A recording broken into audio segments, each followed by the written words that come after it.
Hello guys, this is my sweet potato in the pot. Sweet potato leaves guys. So ayan guys, nag-grow na sila.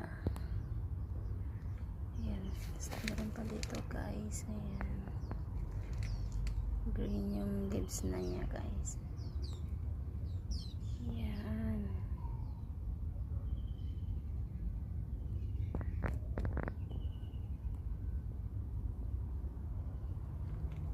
pwede na natin siyang i-harvest yung mga green kulay niya guys. Kulang lang ng soil guys. Ayan. Sweet potato leaves, nag-grow na sila.